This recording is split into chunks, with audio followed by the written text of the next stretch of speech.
여호와께서 내게 기업으로 주어 차지하게 하실 땅에 내가 들어가서 거기 거주할 때에 그랬습니다. 택한 백성들이 하나님께서 주신 땅에 들어가서 그곳에서 살게 될 때에 할 일이 무엇인가 하는 것을 우리에게 들려주고 있습니다. 여러 가지 많은 일들이 있습니다마는 약속 땅에 들어가서 그곳에 정착하여 살 때에 물론 여러 가지 많은 계명이 있습니다만 그 계명 중에도 특히 하나님 앞에 이제 주신 땅에서 농사를 짓고 나서 가장 먼저 할 일이 무엇인가 하는 것을 가르쳐 주는 거죠. 2절에 보면 토지의 모든 소산에 만물을 거둔 후에 그랬습니다. 10절에는 토지 소산에 만물을 가져왔나이다. 11절에는 함께 즐거워할지니라 그랬습니다. 약속의 땅에 들어가서 거주할 때 농사를 짓고 추수할 때 가장 먼저 해야 할 일을 가르쳐 주고 있는 것이죠. 이 말씀을 보면은 만물에 대해서 토지 소산의 만물에 대해서 이야기합니다. 쉽게 말하면 첫 열매죠. 하나님 앞에 첫 열매를 바치라고 그렇게 말씀하고 있습니다. 왜냐하면 성경 말씀은 항상 첫 열매는 하나님의 것이라고 분명히 이야기합니다. 그래서 사람도 역시 첫 열매는 하나님께 속한 것입니다. 왜 첫 열매, 첫 사람, 첫 아이를 하나님의 것이라 하시는가?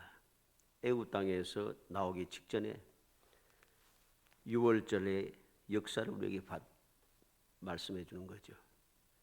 이스라엘 백성이 애굽에서 나오기 직전에 그 전날 밤에 무슨 일이 생겼습니까? 애굽에 있는 모든 사람들, 모든 짐승들의 처음 난 것들이 다 죽음을 당합니다. 그런데 오직 이스라엘 백성들의 첫 번째 자녀들만 그리고 그들에게 속한 짐승의 첫 번째 태어난 초태생이라든가 이것은 죽지 아니하고 하나님의 은혜 가운데 보호 가운데 안전하게 출애굽을 하게 되는 것이죠. 그래서 첫째 자녀 그리고 첫째 짐승 그리고 오늘 추수하고 난 다음에 토사물의 첫 번째 열매 저 만물이라고 하는 것이죠. 이것은 하나님께 속한 것입니다. 무조건 첫 번째 것은 다 하나님의 것이죠. 그래서 하나님께서 이스라엘 백성들을 요단강을 건너고 처음으로 점령한 땅이 어디입니까? 여리고성입니다. 그래서 이 여리고성은 첫 번째 점령하고 빼앗은 성이기 때문에 여리고성은 하나님께 속한 것이었습니다. 그래서 여리고성에 있는 것은 아무것도 이스라엘에게 취해서는 안 됩니다. 하나님의 것이기 때문에. 그런데 이 말씀을 거역하고 아간이 욕심을 내어서 외투와 은과 금덩이를 취했다가 이스라엘 백성들이 많은 백성들이 죽음에 이르게 되죠. 왜? 첫째 것은 하나님 것이라고 손대지 말라 했는데 아간이 욕심을 내어서 손을 대었다는 것입니다. 이렇게 하나님께서는 첫 번째 것에 대한 소유를 분명하게 말씀합니다. 사람들은 이러한 사실을 잊어버리고 자꾸만 자기 욕심에 걸려서 또 여러 가지 탐욕에 젖어서 주님에 속한 것을 우리가 잊어버리고 그렇게 살아갑니다마는 그러나 이것은 올바른 신앙생활의 자세가 아닌 것입니다. 그러면 이것을 어디에서 한다고 했습니까? 거주할 때, 들어가서 거기에 거주할 때 하나님께서 내게 주신 축복의 땅에 들어가서 거할 때는 우리는 반드시 주님의 말씀대로 순종해야 하는 것입니다. 그러면 만물을 가져왔나이다 하는 제목을 가지고서 그는 이 예물을 만물을 어떻게 하나님 앞에 바쳐야 되는가 하는 것을 오늘 본문 말씀을 통해서 살펴보아서 억지로 아니고 마지못해서가 아니고 모른 척하고 넘어가는 것이 아니라 많은 사람들이 실제는 하나님 앞에 나름대로 믿음의 생활을 하고 신앙생활도 하고 주일도 지키고 예배도 드리고 11조도 드리고 감사도 하고 이래 하는데 주님께 약속하신 그 은혜는 누리지 못하는 경우가 많습니다. 그러다 보니까 사람들이 마지못해서 체면 때문에 또 그렇게 하라고 하니까 억지로 하긴 합니다마는 이게 하는 것이 마음에 들지 않는 거예요. 그래서 마음에 불평이 가득 차 있다가 누가 무슨 소리 하면은 확 넘어가는 거예요. 아, 그렇지. 저 말이 맞지. 이제까지 내가 잘못한 거야. 사람들이 억지로 말씀을 가지고서 더군다나 구약 성경 말씀대로 오늘 하라고 하는 게 이게 문제가 있는 게 맞아. 이렇게 사람들이 넘어가는 거예요. 미혹되는 것이죠. 미혹되어서 하나님의 말씀을 그냥 완벽하게 저버리고 내 마음에 드는 대로 행동하게 되니 그래 되니까 하나님께서 말씀하신 그 귀한 은혜가 임하지 않는 겁니다. 괜히 행복하지 못한 삶을 살아가는가? 이유가 다 있는 거예요. 왜 내가 예수 믿는 사람인데 하나님의 자녀인데 왜 행복하지 않는가?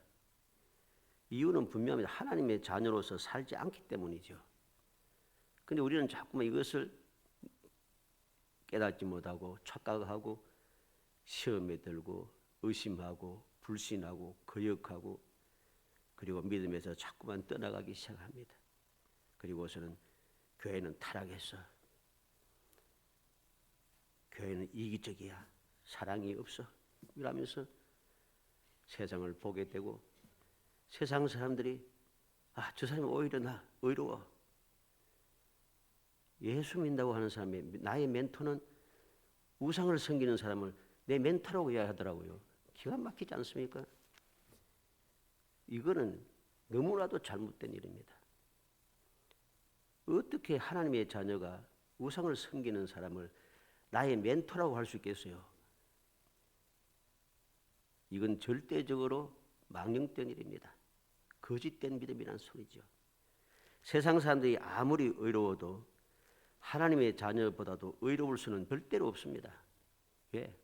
하나님의 자녀는 부족함이 많아도 하나님께서 죄 사하여 주시고 하나님의 자녀 삼아줬기 때문에 죄를 모든 사람이 보기엔 저 악질, 저 못된 놈 해도 하나님께는 그래도 택함을 받은 자들을 감동하시고 돌이키게 하시고 역사하시기 때문에 마침내 그들은 죄를 깨닫고 거룩한 신앙생활로 돌아오고 성화의 길을 밟아가서 주님을 닮아가기 시작합니다. 물론 이것은 믿음의 사람들에 대한 이야기입니다. 그러지 않는 사람도 있죠. 그런 사람들은 거짓된 사람들입니다. 그렇기 때문에 세상 믿지 않는 사람이 아무리 정의롭고 아무리 의로워도 절대로 그들은 의인이 될 수가 없어요. 의인이 되지 못한 세상 사람들을 예수 믿는 사람이 나의 멘토다. 그러면 이게 안 되죠. 이거는 너무나도 어리석고 괴악한 일인 것입니다. 우리는 오늘 말씀을 통해서 왜 이 말씀을 살펴야 되는가? 하나님께서 약속했던 주님 주신 땅에서 살 때에 해야 할 일이라고 말씀했으니까 우리도 이 말씀을 살피면서 우리가 말씀대로 살아가야 하는 것이죠. 이게 바로 우리가 말씀을 읽고 묵상하며 배우고 말씀대로 살아가야 할 이유가 됩니다. 주님께서도 분명히 말씀했죠. 율법의 1.1획도 없으셔 반드시 이루어진다 했습니다. 그런데 오늘날은 율법은 필요 없다 이렇게 주장한 사람이 그렇게 이야기하면서 바울 서대의 그 교훈을 이야기합니다. 바울 서대의 교훈과 주님께서 일반 그 율법에 대해서 이야기한 것과는 다른 겁니다. 바울 서도가 말하는 율법이 무슨 말입니까? 주님께서 율법사들을 왜 책망하셨습니까?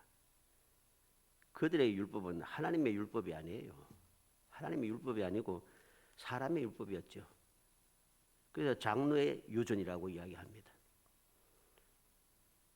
하나님의 율법은 제쳐놓고 사람의 율법을 가지고서 주장하니까 이게 잘못된 것이죠. 우리는 기억해야 됩니다. 하나님의 율법은 우리에게 왜 주셨습니까? 그 율법이 그대로 주님께서 이 땅에 오심으로 율법을 한 그대로 율법으로 그대로 주님께서 다 이루어 주심으로 우리가 그 주님의 보배 피를 인하여서 죄 사함 받고 구원받고 하나님의 자녀가 되는 겁니다. 그래서 주님께서 율법의 1.1획도 다 이루신다고 말씀하신 이유가 바로 그게 있는 것이죠. 구약 성경이 없으면은 신약도 없는 겁니다. 착각하면 안 돼요.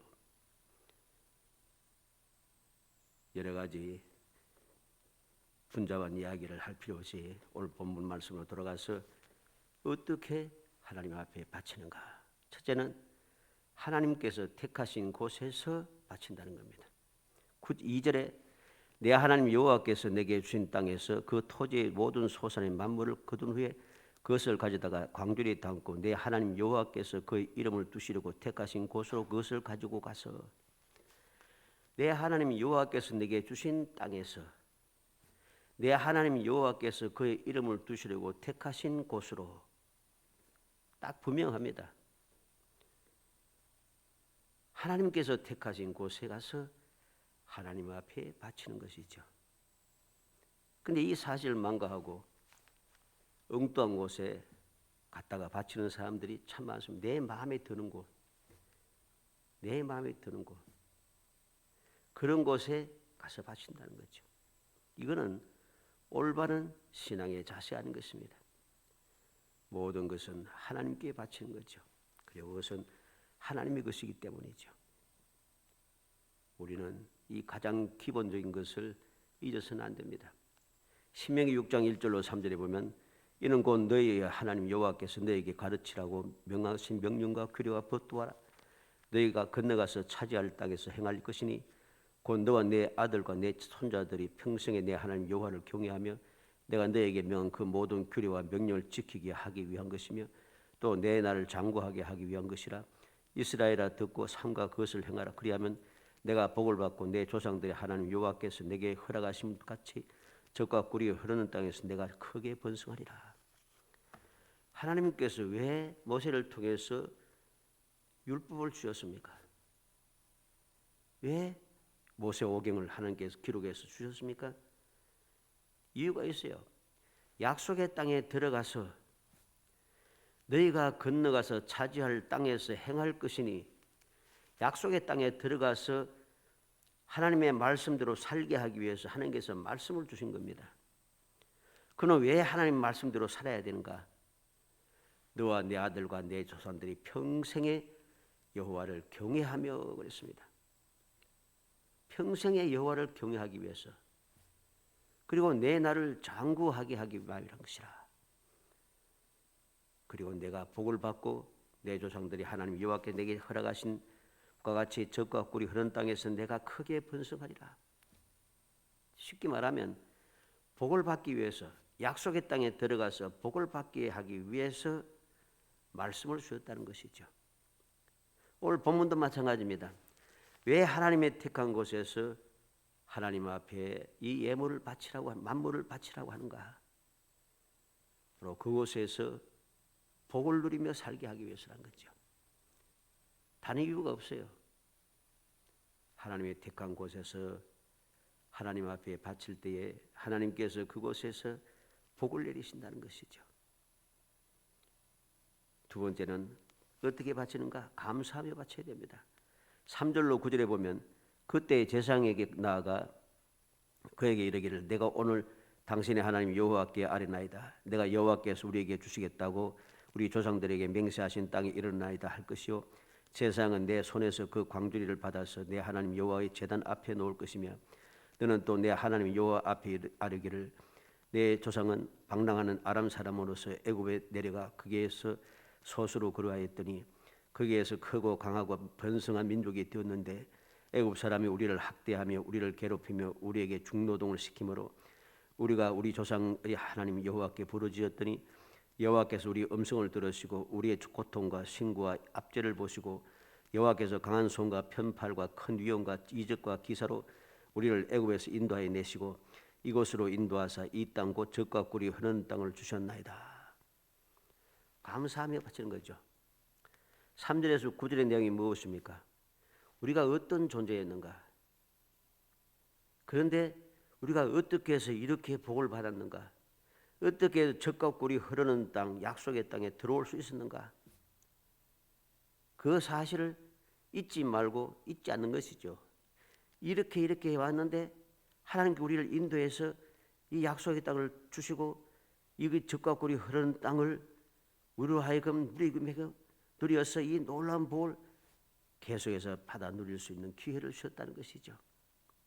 하나님의 인도하시고 보호하시고 돌보신 은혜, 이것을 감사하면서 바치는 거죠. 우리는 기억해야 됩니다. 하나님 앞에 헌신하고 하나님 앞에 예물을 드리고 하는 이 모든 것들은 감사함으로 해야 합니다. 감사가 없는 예물은 하나님께서 받으시질 않아요. 우리는 잊어서는 안 되죠.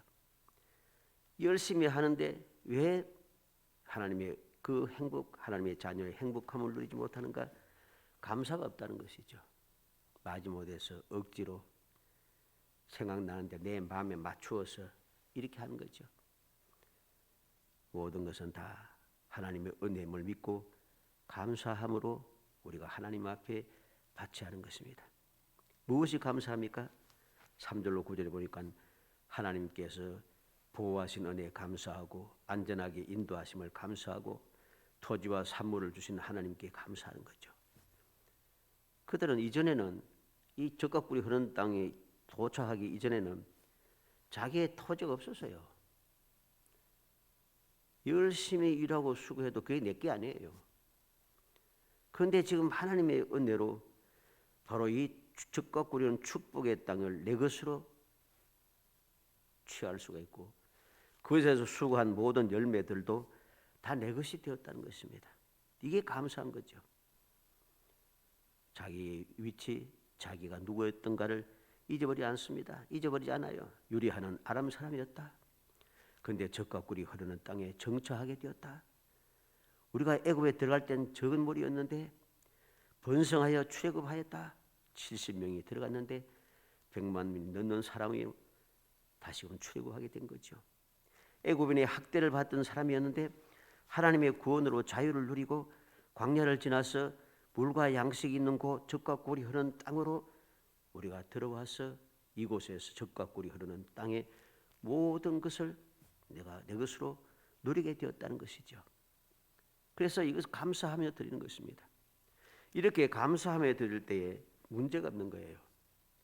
감사하며 드리지 아니하고 억지로 마지못해서 체면 때문에 그렇게 하게 되면은 형식적으로 드리게 되면 반드시 시험이 듭니다. 시험에 들어서 주님에게 올바르게 바치지 못합니다. 하는 척하다가 때려치운다는 것이죠. 은혜를 아는 사람만이, 즉 믿는 사람만이 하나님 앞에 감사하게 되는 겁니다. 이스라엘 백성들이 믿음이 변질되을 때는 그리고 타락할 때는 짐승만도 못한 백성이 되었습니다. 그래서 짐승을 숭배하잖아요. 짐승을 숭배하는 사람은 짐승보다 못한 거예요. 그렇잖아요. 당연하지. 짐승보다 못하니까 짐승을 신이라고 하죠. 사람 하나님의 피조물, 즉 나무라든가 돌이라든가 이런 것보다 못한 존재니까 나무를 숭배하고 돌을 숭배하잖아요. 어리석기 짝이 없어진다는 거죠. 이러한 사람들은 감사할 줄 몰라요. 하나님 앞에. 그래서 왜 짐승보다 못하고 나무보다 못하고 돌보다 못한 존재가 되었으니 어떻게 감사가 되겠어요? 감사가 안 되는 거예요. 그런 어리석은 백성들에 대해서 하나님께서는 탄식합니다. 이사야 1장 3절에 소는 그 임대를 알고 나귀는 주인의 구유를 알건만은 이스라엘은 알지 못하고 나의 백성은 깨닫지 못한도다. 하나님의 백성은 짐승보다 못하다는 거죠. 은혜를 모른다는 것입니다. 받은 바 은혜에 감사하고 진정한 예물을 드리는 자에게 하나님께서는 놀라운 기쁨과 평안과 놀라운 축복으로 채워주십니다. 우리는 누가복음 17장 15절로 19절에 그 중에 한 사람이 자기가 낳은 것을 보고 큰 소리로 하나님께 영광을 돌며 돌아와 예수의 발 아래 엎드려 감사하니 그는 사마리아 사람이라. 예수께서 대답하여 이르시되 여러 사람이 다 깨끗함을 받지 아니하였느냐? 그 아홉은 어디 있느냐? 이 이방인 외에는 하나님께 영광을 돌려 돌아온 자가 없느냐 하시고 그에게 이르시되 일어나 가라, 내 믿음이 너를 구원하였느니라. 10사람의 문둥이가 나음을 받았는데 유대인들이 이방인이라고 괴취급하는 사마리아 사람만 하나님께 영광을 돌리고 감사하며 돌아왔습니다. 주님께서 탄식하십니다. 아홉은 어디 있느냐? 그리고 한 사람 이방인이라고 하는 이 사마리아 사람에게 주님 말씀합니다. 일어나 가라, 내 믿음이 너를 구원하였느니라. 이 사마리아 사람은 병만 고침받은 게 아니고 구원까지 받았어요. 구원까지 받았어요. 이것은 놀라운 축복인 것입니다. 우리가 이 세상에 살아가면서 물질만이 우리에게 복이 되는 게 아니에요. 물질이 없어도 복된 사람이 많습니다. 그러나 물질이 많아도 복이 없는 사람이 많습니다. 왜? 구원의 은혜를 모르는 것이죠. 구원의 은혜라는 것은 단순하게 내가 죽고 나서 나중에 천국 가는 것만 구원이 아니에요. 구원의 은혜는 우리가 세상에 살아가면서 구원받을 일들이 많습니다. 워낙 완성된 구원은 우리가 천국에 들어가는 것이 완성된 구원입니다마는 그러한 완성된 구원, 천국에 안전하게 들어가서 영원한 생명의 삶을 살기까지 우리는 많은 문제에서 벗어나고 구원을 받아야 돼요. 죄악에서 구원받고, 실패에서 구원받고, 시험에서 구원받고, 시련에서 구원받고, 모든 원수 대역들의 그 나를 해치려 하는 데서 구원을 받고, 여러 가지 많은 문제가, 구원받아야 할 문제가 많은 거죠. 이 모든 것에서 구원받기 위해서는 우리가 어떻게 신앙생활해야 되는가? 범사 날마다의 삶을 감사해야 되는 거죠. 날마다의 삶을 감사할 때 우리는 나와 함께 하시고 인도하시고 보호하시고 돌봐주시는 하나님의 은혜가 항상 함께 하기 때문에 이 세상의 어떤 문제든지 나를 해치지 못하고 나로 안전하게 구원을 받아서 결국은 천국에 도달하게 해주는 거죠. 그래서 천국에 도달할 때 구원은 완성이 되는 것이죠. 갈라디아 6장 7절로 8절에 스스로 속이지 말라. 하나님은 업심여김을 받지 아니하시나니 사람이 무엇으로 심든지 그대로 거두리라. 자기 육체를 위하여 심는 자는 육체로부터 썩어질 것을 거두고 성령을 위하여 심는 자는 성령으로부터 영생을 거두리라. 하나님은 업심여김을 받는 분이 아닙니다. 무엇으로 심든지 그대로 거둔다는 거죠.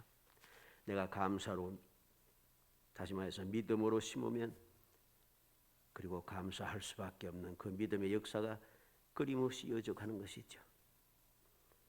세 번째로 어떻게 바치는가? 하나님의 은혜를 고백하며 바치는 거죠. 감사하며 바치고 그 다음에 은혜 고백하며 바치는 겁니다. 어떻게 해서 감사할 수 있습니까? 은혜를 깨달아야지 감사하는 거예요. 그때 깨닫는 것은 무엇입니까? 그냥 생각만 하고 있어 그게 깨닫는 게 아닙니다.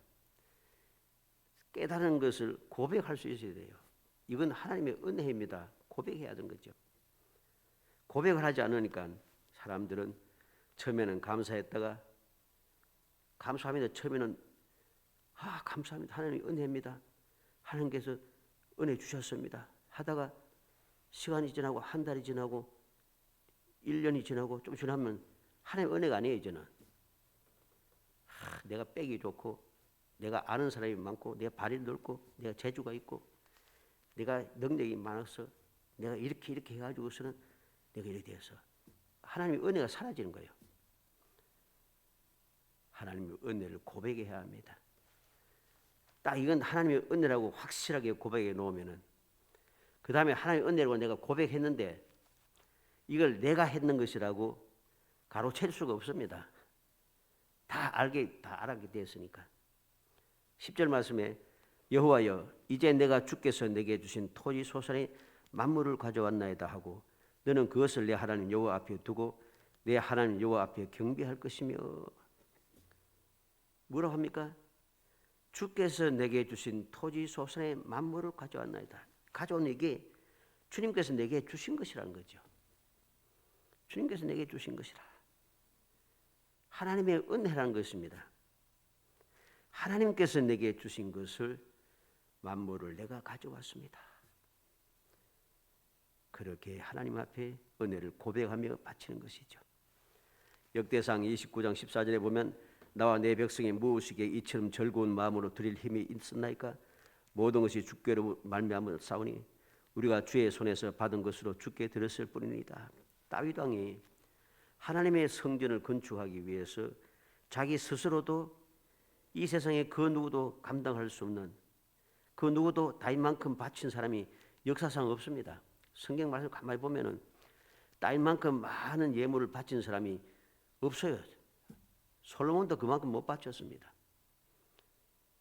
우리가 성경 말씀 자세히 보면은 그 바친 액수가 무지막지합니다.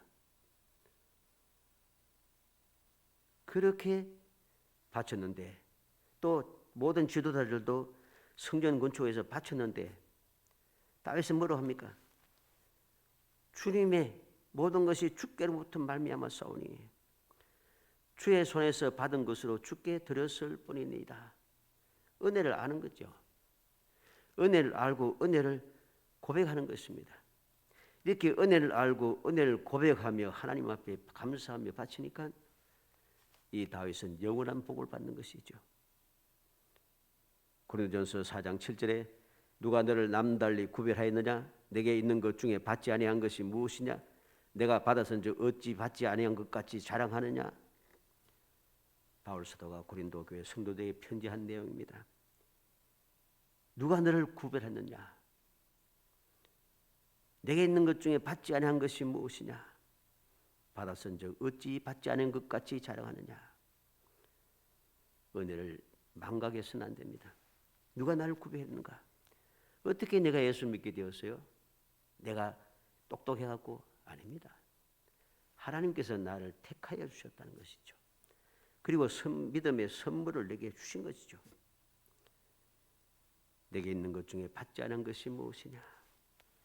사람들은 내가 능력 있고 내가 열심히 해서 자수성가했다 합니다. 사람들은 그렇게 할지 모르지만 엄격하게 따지면 자수성가는 없습니다. 왜? 내가 이 세상에 태어나고 이 세상 이제까지 자수성가했다고 하면서 해온 모든 일들은 내가 처음부터 가지고 있던 게 아니에요. 내가 처음부터 가지고 있던 게 아닌데 내가 했다고 하는 것은 교만한 생각이죠. 은혜를 망각한 일이라는 것입니다. 우리는 하나님의 은혜 고백하면서 바쳐야만이 하나님의 은혜를 잊어버리지 않고 감사하게 되고 감사하게 되니까 주님께서 내게 주신 그 축복의 땅 이것이 얼마나 복된 것인 걸 알아서 축복의 땅을 떠나지 않는 것이죠. 이걸 모르니까 결국 어떻게 되었어요? 이스라엘과 유다 백성들이 어떻게 되었습니까? 뽑혀서 이방 땅으로 포로로 잡혀가잖아요. 은혜를 잊어버리고 감사하지 않고 고백하지 않고 결국은 택하신 곳의 소중함을 깨닫지 못함으로 뽑혀게 됩니다. 사랑하는 성도 여러분, 우리는 결론의 말씀을 봐야 되겠습니다. 11절에 내 하나님 여호와께서 너와 내 집에 주신 모든 복으로 말미암아 너는 레위인과 너희 가운데 그리한 객과 함께 즐거워할지니라. 우리는 하나님께서 주신 이 은혜를 고백하고 감사하며 하나님께서 내게 주신 땅에서 하나님 앞에 이 예물을 드릴 때 드리고 나서 끝 아닙니다. 오늘날 많은 믿음의 사람들이 바치고 나서 끝이라고 생각합니다. 그리고 어떻게 되겠어요? 욕심이 가득해집니다. 그런데 그게 끝이 아니에요. 하나님 여호와께 너와 내 집에 주신 모든 복으로 말미암아 레위인과 너희 가운데 그리워하는 객과 함께 즐거워할지니라. 무슨 말입니까? 이웃과 함께 즐거워하는 것입니다. 이웃이 누구입니까? 예수님께서 이웃에 대해서 말씀합니다. 누가복음 10장 29절에 그 사람이 자기를 옳게 보이려고 예수께 여짜오되 그러면 내 이웃이 누구니까? 한 율법교사가 이웃이 누군지 모르겠어요. 그런데 이웃이 누구냐 묻습니다. 그때 주님께서 하신 말씀이 바로 강도 만난 자의 비유를 들어주십니다. 강도를 만났는데 강도 만난 사람을 제사장이 보고 피하여 도망가고 다른 곳으로 가고 레위인도 다른 곳으로 피하여 가고 사마리아 사람이 지나가다가 강도 만난 사람을 보고 불쌍히 여겨 그를 기름 부르고 치료하여 주고 그를 데려다가 주막에 데리고 가고 그리고 자기가 갈 길이 가야 되기 때문에 그냥 가는 것이 아니고 돈을 주막 주인에게 주면서 돌봐주라고 이야기합니다. 부족하면 내가 돌아올 때 더 들은 돈도 주겠다 하며 갑니다. 주님 말씀합니다. 누가복음 10장 36절에 내 생각에는 이 세 사람 중에 누가 강도 만난 자의 이웃이 되겠느냐? 누가 이웃이냐?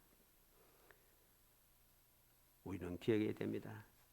그래서 오늘 11절 말씀도 레위인과 너희 가운데 거류하는 객과 함께 절구할지니라. 또 다른 말씀을 보면 고아와 가부들에 대한 이야기도 있습니다. 노비에 대한 이야기도 있습니다. 그들과 함께 절구하라는 것이죠. 결국은 힘들고 부족한 사람들, 가진 것이 없는 사람들, 그 사람들과 함께 절구하는 거죠. 내가 복 받았으니까 내가 하고 했으니까 나만 잘 먹고 잘 살면 된다. 이게 아니라는 소리입니다. 올바른 마음을 믿음을 가지고 하나님 은혜에 감사하며 드리는 사람들은 이 받은 은혜가 감사하기 때문에 이 기쁘고 즐거운 것을 혼자 가지고 있을 수 없어요. 우리가 세상 일도 그렇지 않습니까? 기분 좋은 일이 생기고 기쁜 일이 생기면 어떻게 해요? 요즘은 잘 없는지 모르겠습니다만 옛날 시루 같은 경우는 뭐 좋은 일이 생기면 독립잔치를 하잖아요. 독립잔치를 합니다. 마찬가지죠. 요즘도 보면 어떤 다 그렇지는 않겠습니다만은 어떤 식당에 보면은 축 뭐 하면서 이래갖고 누구누구가 뭐를 했다고 오늘은 뭐 공짜 하면서 한 나와요. 너무 좋으니까 너무 즐거우니까 다른 사람과 이 즐거움을 나누는 것이죠. 이게 바로 우리가 하나님 앞에 만물을 가지고 바치는 방법인 것입니다. 사랑하는 성도 여러분, 우리는 오늘 이 말씀을 통해서 하나님께서 뭐 별거 다 바치라 하네. 하나님께서 없어서 바치라 하겠습니까? 하나님께서 하라고 하시는 모든 것은 우리가 성경 말씀을 잘 봐야 돼요. 딱 이유가 있어요. 하나님께서 하라고 하시는 것에는 항상 그에 따르는 쉽게 말해서 복이 있어요. 복 주시기 위해서, 구원하기 위해서, 인도하기 위해서, 보호하기 위해서, 더 잘되게 하기 위해서, 영원히 복받게 하기 위해서 하나님의 말씀을 지키라고 합니다. 하나님의 말씀 지키면 천대까지 은혜 베푸느니라. 영원히 이 땅에 거하리라. 하나님께서는 더 풍성한 복을 주시기 위해서 항상 바치라고 한다는 것이죠. 또 하라고 하신다는 것이죠. 우리는 이 사실을 망각하고 내가 있는 것을 내놓으라고 한다고 하는 그런 불신앙적인 생각을 가지고 우리가 믿음의 생활을 한다고 하니까 믿음의 생활이 행복하지 않는 것이죠. 어찌하든지 왜 하나님께서 바치라 하셨는가 하는 그 이유를 다시 한번 생각해서 만물을 바침으로 그 다음에 모든 것이 안전하게 보호가 되는 것이죠. 만물을 바침으로 다른 모든 것이 보호가 됩니다. 네, 모든 것이 다 보호가 되고 앞으로 더 많은 열매가 주어지고 열매가 계속해서 주어지는 약속이 이루어지는 것이죠. 어찌하든지 금년 한 해 동안도 주님의 말씀을 항상 마음에 새겨서 왜 바치라 하시는가? 왜 경배하라 하시는가? 왜 말씀대로 살라 하시는가?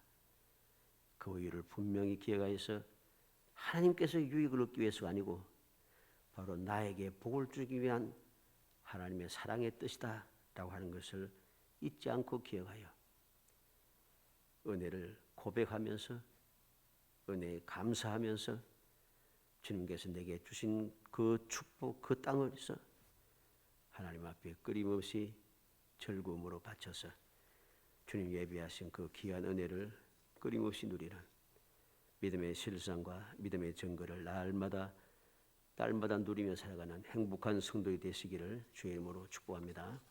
은혜 감사합니다. 사랑하여 주셔서 택하여 주시고 택한 저희들 하여금 주님의 은혜를 다시 한번 기억하게 하시고 주님께서 무엇 때문에 하라고 하시는지 마음에 새기고 또 새겨서 아버지 헛된 욕심에 빠져서 아버지 주님의 뜻을 저버리고 아버지 그렇게 살아가지 말게 하시고 모든 것이 주님의 은혜요 주님께서 나에게 더 큰 은혜를 주시고 더 그 은혜를 영원히 주시기 위한 주님의 사랑의 뜻인 것을 항상 마음에 새겨서 마음에 일어나는 여러 가지 시험과 의심과 불신과 탐욕을 버리고 감사함으로 하나님께 영광 돌리게 하시사 주님 예비하신 그 귀한 복을 끊임없이 누리며 영원히 누리게 하시고 저희의 모든 삶이 더욱더 행복해질 수 있도록 성령께서 역사하여 주옵소서.